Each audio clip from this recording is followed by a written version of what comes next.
નમસ્કાર દર્શક મિત્રો, હું છું રિપોર્ટર યાસીન ભાગોર અને આપ જોઈ રહ્યા છો ફતેપુરા લાઈવ। આજના મહત્વના સમાચારની વાત કરીએ તો વડા તળાવ ઓવરફ્લો થયું। તળાવના પાણી સંતરામપુર જાલોદ હાઈવે ઉપર ફરી વળ્યા।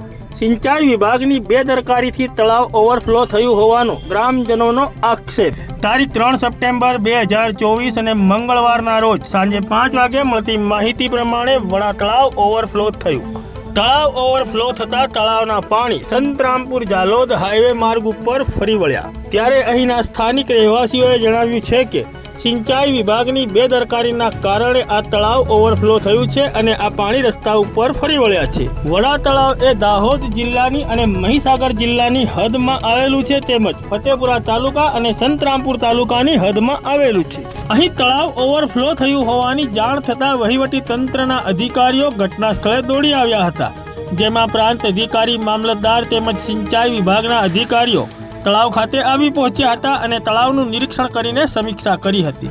જો કે તળાવનું પાણી રસ્તા ઉપર ફરી વળતા સંતરામપુર જાલોદ હાઈવે ઉપરથી પસાર થતા વાહન ચાલકોને પારાવાર મુશ્કેલીઓ વેઠવાનો વારો આવ્યો છે। ત્યારે હાલમાં તો વાહન ચાલકો પાણીમાંથી પોતાના વાહન પસાર કરી રહ્યા છે અને અહીં આપ દ્રશ્યોમાં જોઈ શકો છો તે રીતે તળાવનું પાણી સમગ્ર હાઈવે માર્ગ ઉપર ફરી વળવા પામ્યું છે। ત્યારે અહીંના સ્થાનિક રહીશોએ જણાવ્યું હતું કે સિંચાઈ વિભાગની બેદરકારીના કારણે જ આ તળાવ ઓવરફ્લો થયું છે। તળાવની નજીકમાં આવેલા ચેક બંધનો ગેટ સિંચાઈ વિભાગ દ્વારા બંધ કરી દેવામાં આવતા આ તળાવ ઓવરફ્લો થઈ જવા પામ્યું હતું। ત્યારે અહીં આપ દ્રશ્યોમાં જોઈ શકો છો તે રીતે તળાવ સંપૂર્ણ ભરાઈ જવા પામ્યું છે અને તળાવની પાળ હજી 5 ફૂટ સુધી ઉપર બાકી રહી જવા પામી છે। આપ અહીં દ્રશ્યોમાં જોઈ શકો છો તેમ સંપૂર્ણ તળાવ ઓવરફ્લો થઈ જવા પામ્યું છે અને ઘટના સ્થળે લોકટોળા ઉમટી પડેલા પણ જોવા મળી રહ્યા છે। ત્યારે ગ્રામજનોનું કહેવું છે કે તળાવના ફરતે રહેતા ખેડૂતોના ખેતરમાં પાણી ઘૂસી જતા ખેડૂતોને મોટું નુકસાન થયું હોવાની પણ ગ્રામજનોએ રજૂઆત કરી છે।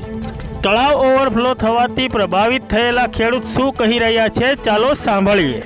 મારું નામ રમેશભાઈ વિદ્યાભાઈ તાવિયાડ। ક્યાં રહેવાનું? ઘાટિયા ફળિયું, ગોઠી।